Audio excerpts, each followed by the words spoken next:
from Omega Boxing Stable. Let's welcome Laredo. Kmart Akot.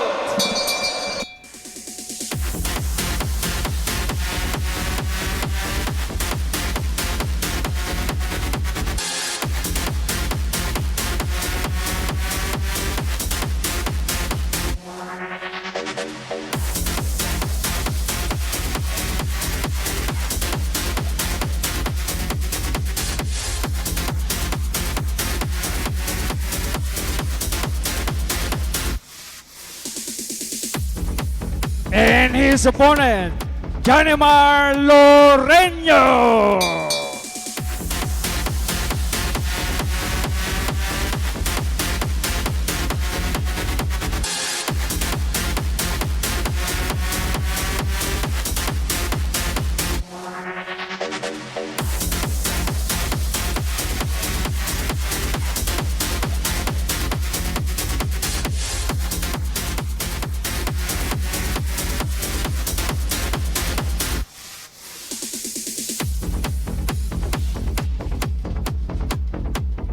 Okay, for our next bout, this is for the super flyweight division.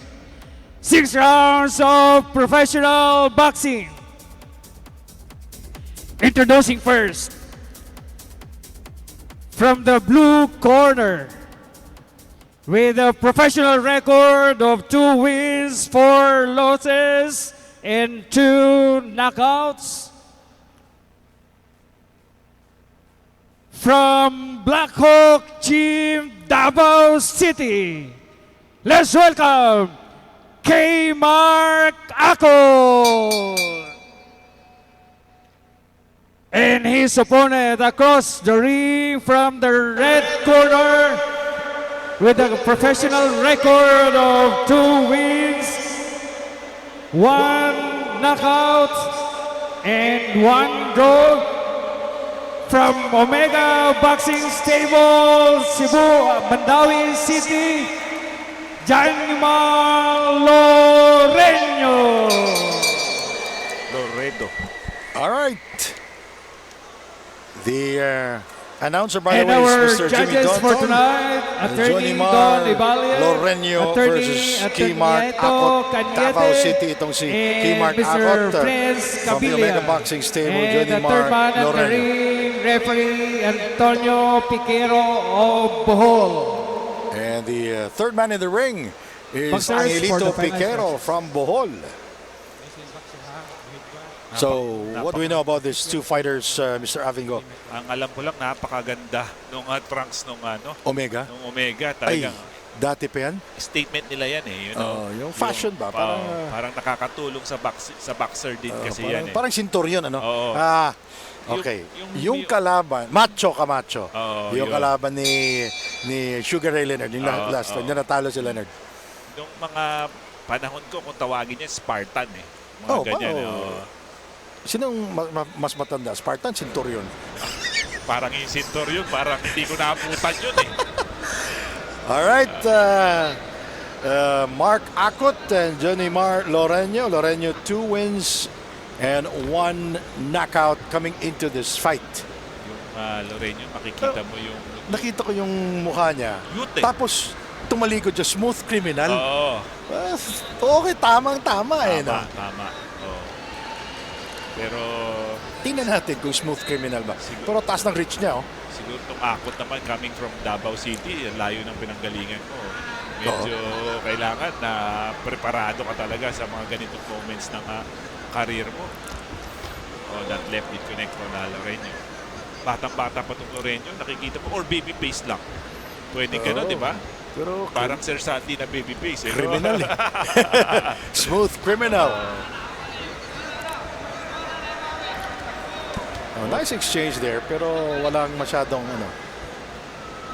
Pero at least makikita natin yung dalawang fighters natin. Very active sa first round. Oh, tumama. Tumama yung Akot. Yung Akot. Yung Young niya. Boar.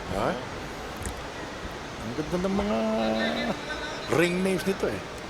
The Pamplona Young Boar. Ano ba yan? Crying Boar. By the way, this is only the first round of a fight scheduled for 6, a minute 13 to go. Fist of Fury 10, the Eliminator. That will be our main event tonight. Jianxing Zhu of China versus Ian Paul Abney from the Philippines.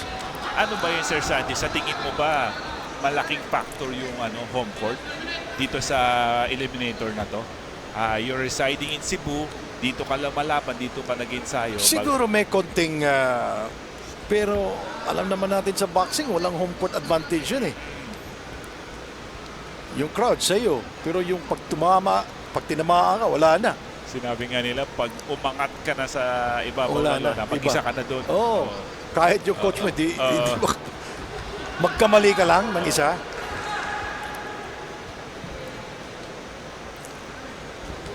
So far, yung isang decisive na suntok is coming from Akot. Oo, Other oo. than that, wala pang nangyayaring mga... Kay Loreño. Oo. Oh, yun, no? Ayun. Sa body. Ang yuko ba? Tapos, bibigyan ka na isang kanan. Oh, look at that. Beautiful. 1-2 combination.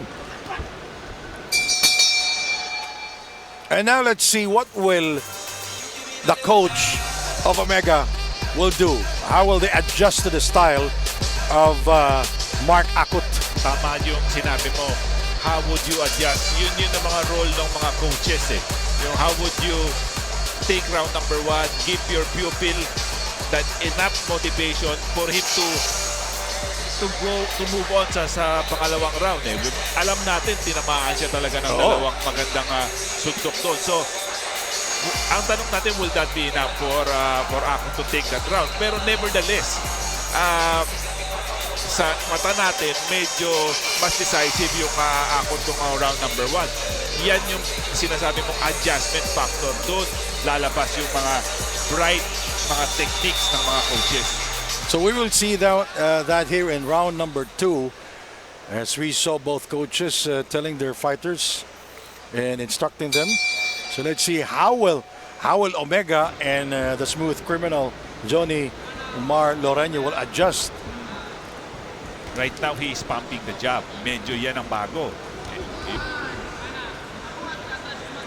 Kasi sa mga I can see go ahead.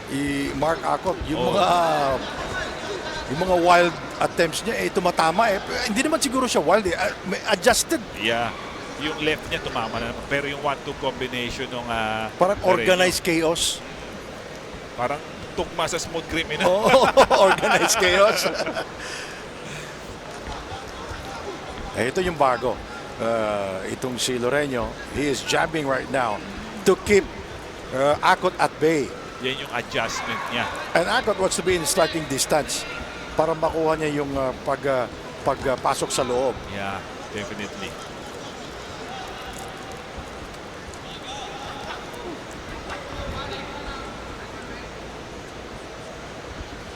Wow, that good 1-2 combination by Loreño.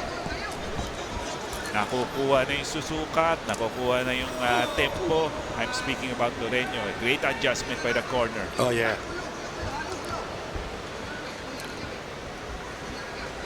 This is a good one. Mark Akot versus Johnny Loreño. Ayun, talagang then alam mo yung mga ganon instant pag hindi naman tinitigil ng referee. Huwag kang tumigil. Kaya nga sabi, protect yourself at all times.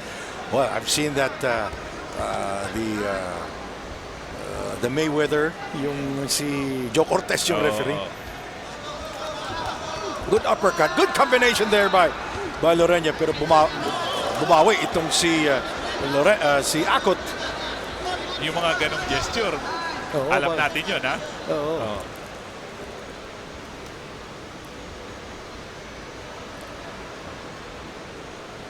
This is scheduled for 6. We are now in round number 2 with 44 seconds remaining. So far, the smooth criminal Loreño is holding his own dito sa round number 2.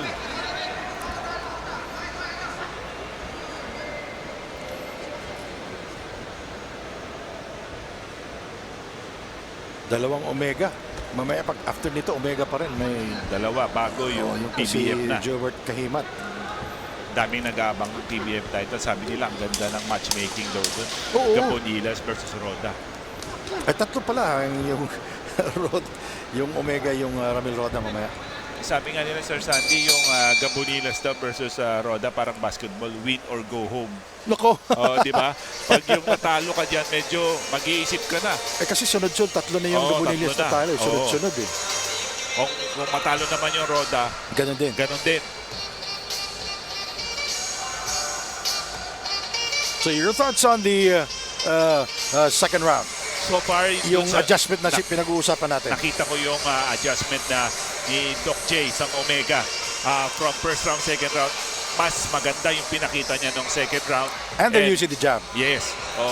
Tsaka he's using more angles Yeah. in round number 2. So we'll see kung paano naman mag-adjust yung kabila. So boxing is a matter of adjustment. Yes, that's true. So we'll definitely see who will win this chess na type of boxing dito sa laban na to.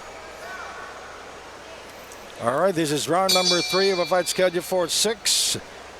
Sa tatlong round na tayo. So far, maganda in terms of sweet science itong laban na to. Lorena versus Akot here inside the Cebu Coliseum is a good one. Nakita mo, Sir Sandy, yung kanan kinakasa talaga ng Akot. No? Oo, ayun, tumama. Medyo dinadampi niya yung kaliwa, then yung kanan, medyo doon niya ibubuhos And you can see the face of game face talaga itong si Akot eh. Hindi tumatawa. Ever since pa yun, yung weigh-in, ganyan yan Oo. Parang poker face at kung tawagin I think nag-accelerate yung number of punches to start with round number 3. Both fighters are Yun. Hindi naman na-stop eh. yun. Pwedeng suntukin yun Yes, of course, ni, of course. ni Akot. Yun, no? Pag tumama yun, ako tapos sa boxing. Ano na tayo? Dinner na tayo pag saka- pasok yun. Talagang kinakasa niya yung kanan eh. Yeah. Papuntang mukha ni... And it's open. It's wide open. It's the first round, tumama yun, di ba? Ang hirap pa rin iskoran tong laban na Oo. A minute 26 remaining in round number 3. Siguro sa And we opinion- can see Akot, the aggressive fighter is since round Yeah. number 1. Yeah. Look yun, at that. tumama na yung overhand. He doesn't have that reach advantage, but he knows how to measure his punch. Yes. Ibig sabihin, quality punches Yes. ang binibigay ni Ako. And he gives and he takes. Yeah. Merong ganun talagang boxer na talagang magpapatama para makatama siya. Yes. So, we'll see if that factor... You know, come to think of it, the amount of sacrifice that you will give to yourself, you Yeah. will receive a big punch and then you will return it with also a big punch. It's very hard to Yeah. do. both fighters did make exchanges dun sa instance na yun. And look at, as I mentioned earlier, the game face, the poker face, as you mentioned, of Mark Akot of Davao City. He's been connecting some solid punches since Tama. round number 1. Parang young boar ba kung... Yeah.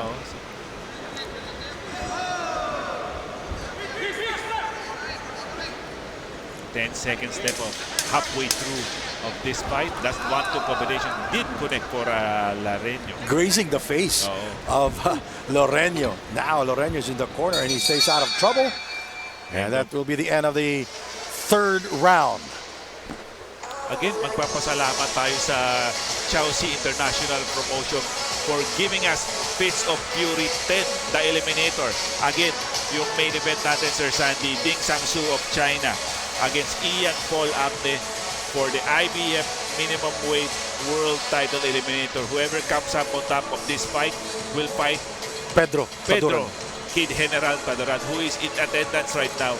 Gusto niya makita, gusto niya masukat kung kung iyan ang posibleng makakalaban niya, gusto niya makita. At ang ganda ng record ng dalawang fighter. Jan Xingsu undefeated. No, may si Jiang Xingsu may isang talo. Oh, may isang talo. Si Abne, walang- undefeated. Oh, undefeated. Oo. Oh. So, malalaman natin if who will come up on top. Imagine kung si Abne, it will be another all-Filipino affair. Di ba? So, malalaman natin kung who will... Sa Mexico nangyayari yan eh. Champion versus champion. Kasi Barrera Morales. Hindi sa ganun, time di na ba? may 8 champion tayo. Oo. Pero so far ngayon, 2. Oo. Oo. Round number 4 of the Schedule 6 round affair. Fist of Fury 10, the eliminator. Loreño versus Akot.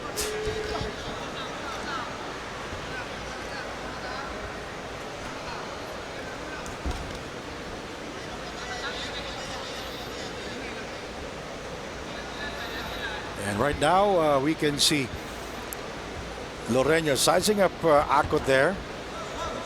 Medyo he's very careful on his punches kasi magaling kasing counter puncher yung Yeah, Akot. good point. Oo. Yun, Tumama yung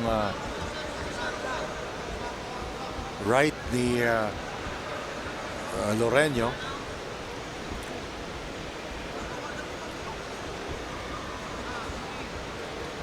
Oh, that left partially blocked by Akot. Pero binawian siya ng 1-2. A minute 44 remaining in round number 4. Parang ang hirap kalaban ng Akot. You never know kung ano yung ibabato niya. No? Oo. Tsaka ang Pwedeng ganda ng kaliwa, foot. pwedeng kanan, pwede siya mag-jab. Pero ang ganda ng foot movement ng, Yeah. ng Akot. A double jab there by Akot.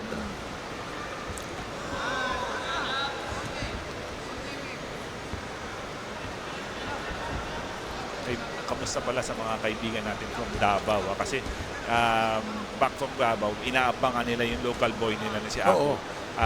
Kaya lang wala lang tayong live ngayon. And it will be shown, I think, tomorrow. Yes, yes. Yun. Doon sa Davao, ang galing magtagalog nila. Galing akong Bukidnon, Sir Sandy. Oo. Alam mo, first time experience ko, ang lamig sa Bukidnon.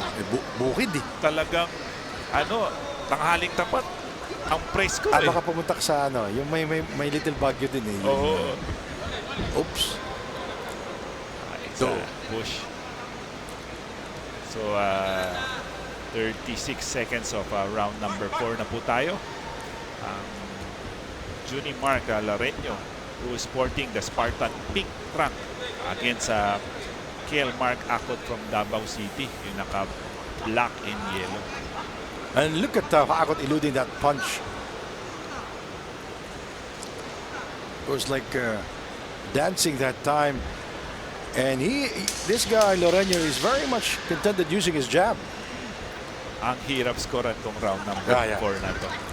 And look at the attack of Akot there. And the smooth criminal stays out of trouble. That'll be the end of the fourth round.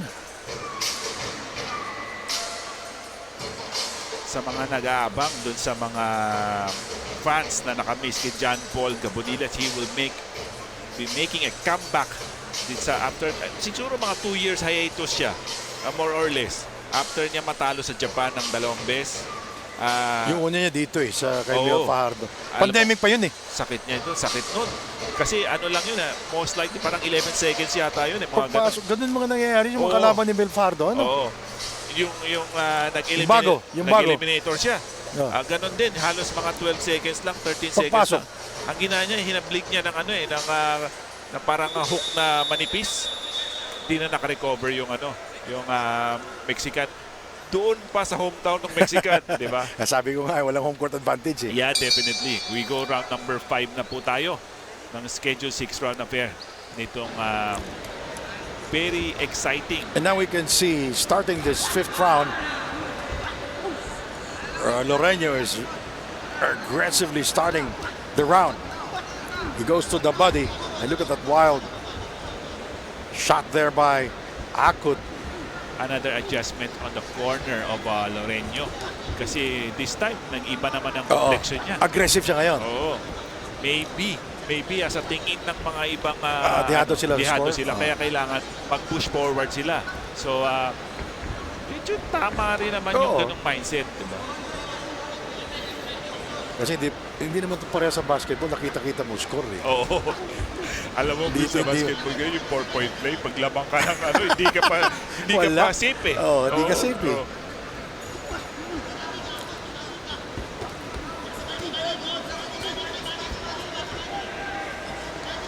I wonder bakit sila tumitigil. Oo, wala di ba? naman. Alayo pa nga ng Oo, referee. eh. oo. Eh, mga bata pa eh. Oo, ayan. Walang kulang. Oh, yun oh. Loreno stopping that time and taking advantage of it was Akut. But he stays out of trouble.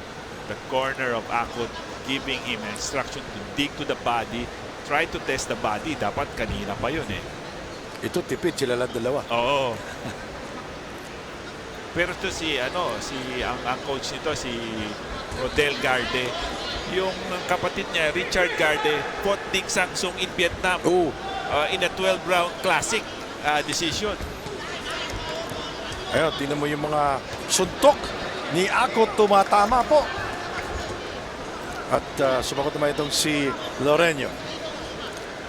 1 minute remaining in round number 5. As you mentioned earlier, how will the judges score? Who will score this round number 5? Mahirap. Now, we saw Yeah.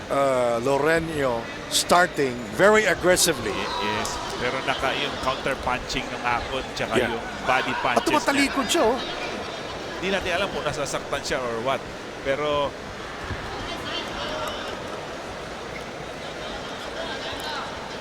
alam mo, sabi nila doon sa main event natin, si Ding Sang-soo is a Filipino assassin. Eh, yung kalaban niya ngayon, assassin.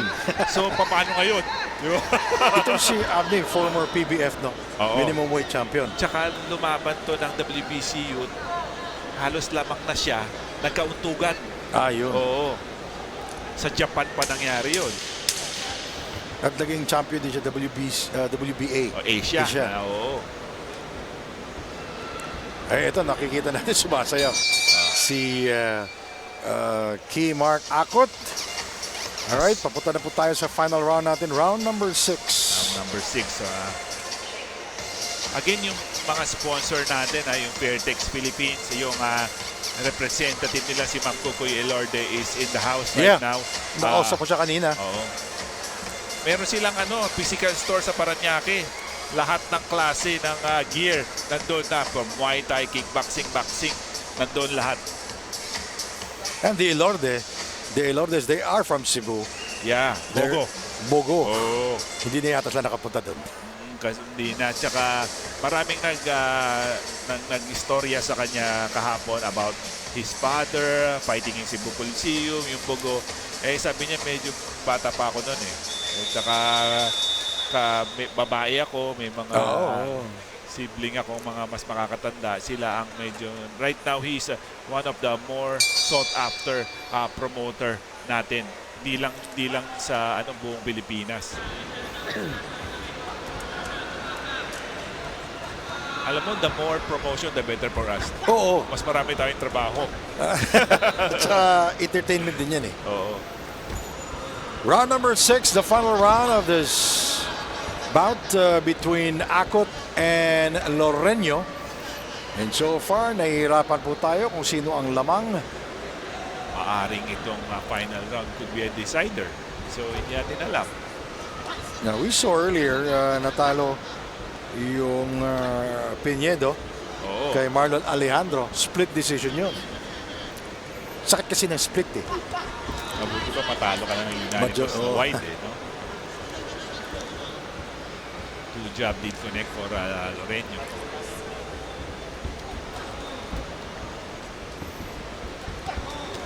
Both fighters digging to the body.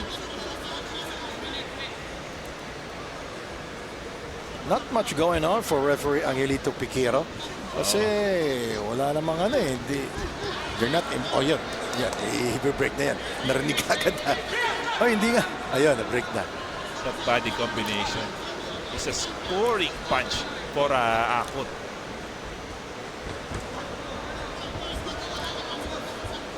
I like Loreño when he started round number 5.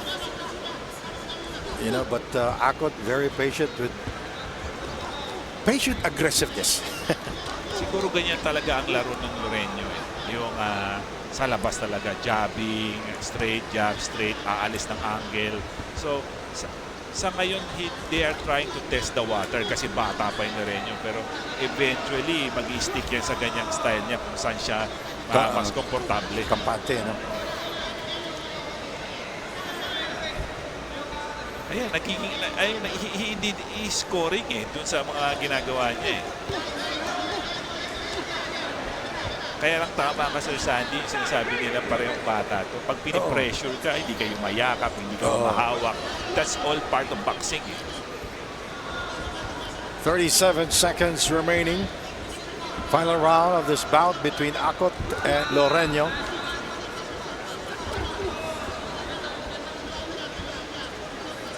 Where's the right short punch by Loreño?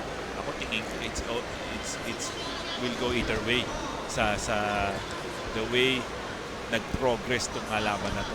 Anybody has a shot of winning this fight. Good punch to the body there by Akot. That was a liver punch. Yeah. Yun, tumama din And yung Loreño. He snaps the head back. All right, ladies and gentlemen, that's the end of this bout, round number 6. And we'll see if, what will the judges, how will they score that bout? Yeah. Ako, sabi ko,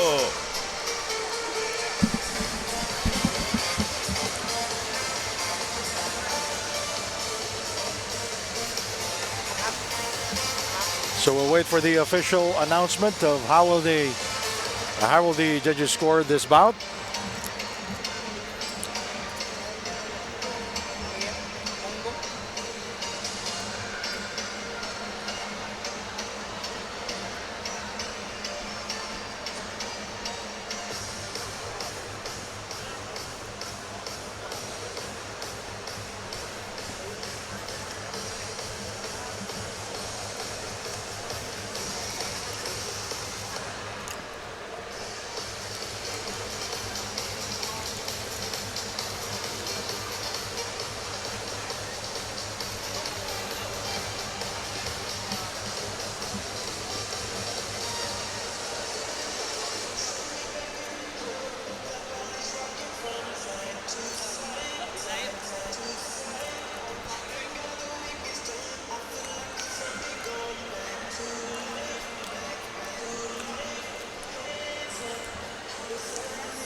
All right, we are back here inside the Cebu Coliseum for the continuing coverage of Fist of Fury, and we are about to know the winner of this contest, Jonimar Loreño and K. Mark Akot. Akot from Davao City, Loreño from Omega Boxing Stable. After 6 rounds of professional boxing, let us go to the judges' corners. Judge Attorney Don Ibanez scores about 59-55 for Loreño.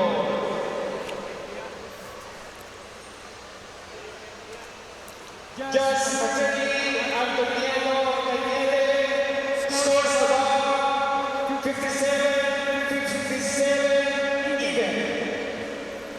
Judge Fred Cavilla scores about 58-56. And your winner by majority decision, Jonimar Loreño. All right, so it's a majority decision win by Jonimar Loreño, but not without a scare from the Omega Boxing Stable. Jonimar Loreño winning that fight against Key Mark Akot. And there was a judge who scored about even at 57 all. So there goes the bout between Johnny Mar Loreño and K. Mark Acot. Coming